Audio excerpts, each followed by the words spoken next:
Morning, church. Harry here again, just bringing you the take 5 for today. And I'm going to be sharing something from Deuteronomy chapter 10.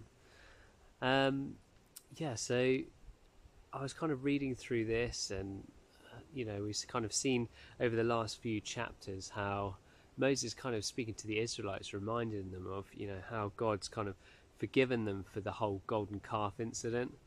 And he's kind of sharing with them, actually God's been merciful here. And just kind of sharing that with them. But he's also then kind of giving them a bit of a challenge and a bit of an encouragement, like there's some things that we got to remember, right?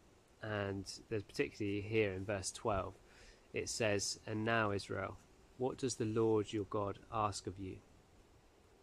And what he says is this: he says, you need to fear the Lord your God, to walk in obedience to him, to love him, and to serve him with all your heart and with all your soul.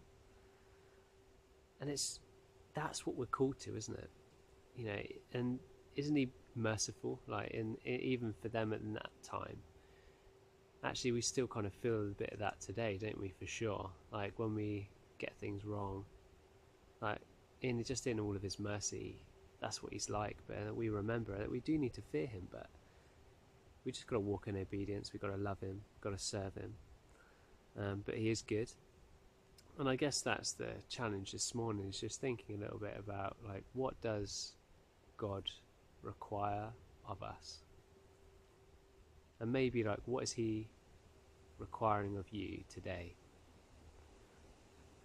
And the sort of God that we're serving, it says here in verses 17, I think, "For the Lord your God is God of gods and Lord of lords, a great God, mighty and awesome."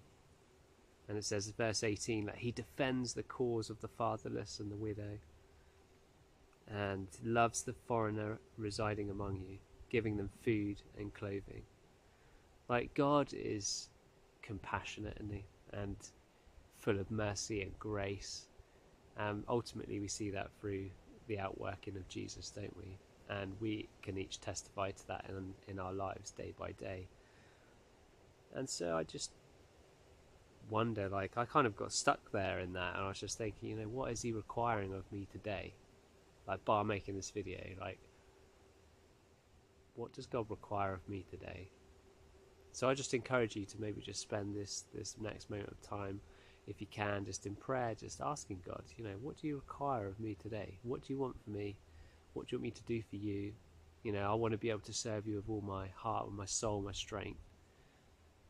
How can I best serve you? How can I best love you? How can I best walk in obedience to you and serve you today? Stay blessed, and I'll catch you tomorrow.